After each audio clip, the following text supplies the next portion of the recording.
और आत्मा ही तमो प्रधान बनी ना, पैदा से पहले आत्मा सतो प्रधान थी, सतो फिर रजो बनी, फिर तमो प्रधान बन गई जी। तो आत्मा के जन्म हुआ तब सतो प्रधान थी, तो एकदम परम पुरुष था वो जी। फिर देवता बना, 3 तत्वों में आया देवता, फिर नीचे मनुष्य बन गया। अब मनुष्य से ऊपर तुम्हें स्वर्ग लोक में जाना है या ऊपर के लोकों में जाना है या परम धाम में जाना है, तो तुम्हारे आत्मा में शक्ति चाहिए ना। तो आत्मा में शक्ति कहाँ से आएगी? जब आत्मा में शक्ति आएगी आत्मज्ञान और परमात्मा ज्ञान से। तो तुम परमात्मा को याद मना योग करोगे, परमात्मा से योग करोगे, आत्मस्वरूप परमात्मा से योग करोगे, ऊंचते ऊंच परम धाम ऑलमाइटी अथॉरिटी को, क्योंकि कृष्ण जो है ऑलमाइटी अथॉरिटी के अवतार है। तो कृष्ण के मूल स्वरूप जो निराकार, कृष्ण साकार है। कृष्ण कौन है? हिंदू शास्त्रों में साकार और निराकार दोनों को मानते हैं ना।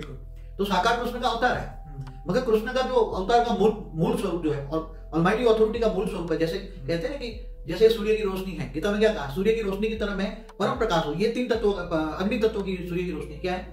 अग्नि तत्व की रोशनी है, वो परम प्रकाश है।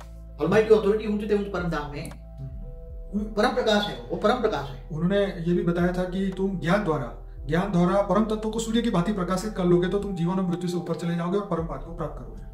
तो अगर परमात्मा तो तुम कैसे जानोगे? तो गीता में कहा है मैं जब तब ज्ञान योग से नहीं मिलता, मैं केवल ज्ञान से मिलता। इसलिए ज्ञानी तो आत्मा मुझे विशेष प्रिय है। क्या बोला? बिल्कुल। और मोटी बुद्धि वाले मुझे नहीं जान सकते, महीन बुद्धि वाले मुझे जानते हैं। तो ये सभी आत्माएं तो ये आत्मस्वरूप की बातें नहीं करेंगे ना जी। जो हाई क्वालिटी आत्मा है या बेहद की आत्मा है, वो आत्मस्वरूप की बातें करेंगे। आत्मा को परमात्मा से कनेक्शन कैसे करें, योग कैसे, आत्मा परमात्मा का योग है कैसे करें हम, और वो योग से क्या मिलेगा फल? योग से आत्मा में जो पावर की खाद पड़ी, परम प्रकाश चाहिए। आत्मा को चाहिए परम प्रकाश। क्या कुंडलिनी जागरण से क्या परम प्रकाश मिलेगा आत्मा को? नहीं, वो तो सिर्फ उन्होंने स्वयं की शक्ति जगाने की बात की है, लेकिन अगर उनकी भी स्वयं की शक्ति, वो भी तो एक आत्मा है ना। हाँ, लेकिन यहाँ पे बाबूजी सबसे बड़ा चैलेंज ये है कि जब तक हमारे कर्म चक्र पुराने खत्म ना हो तब तक तो आत्मा की शक्ति जागृत हो ही नहीं सकती ना। मगर भगवान ने तो सीधा आत्मा की बात की ना। ठीक है, 8 आज्ञा चली की बात की ना, सीधे आत्मस्वरूप बनना ना। तो आत्मस्वरूप बनना तो अपनी आत्मा को जानना, पहचानना, आत्मस्वरूप बनना और आत्मस्वरूप बनकर परमात्मा को, ऑलमाइटी अथॉरिटी को। जैसे बाबूजी आप कहते हो कि जो हर बेहद की आत्मा है उनके हर आत्मा के अंदर अरबों खरबों सूर्य की शक्तियां हैं एक एक आत्मा के अंदर।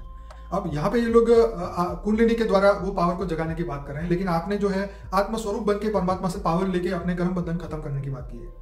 देखो यहाँ हमारे धरती पर मनुष्य अवतार में वैरायटी क्वालिटी की आत्मा है। ठीक है, 33 कोटि देवता भी मनुष्य बन गए हैं। ठीक है, ऊपर से बहुत दूसरे गैलेक्सियों से, अनंत कोटि ब्रह्मांडों से भी आए हुए हैं। देवता, दानव, यक्ष, किन्नर, फरिश्ता, सभी लोग धरती पे आ चुके हैं। अब मनुष्य बन गए हैं सभी प्रकार की आत्मा। ठीक है, कांटे भी हैं, कांटे जैसी आत्मा है, फूल जैसी भी हैं, आसुरी वृत्ति वाली भी हैं, जी। देवता की वृत्ति वाली देवता भी मनुष्य बन गए हैं। जी।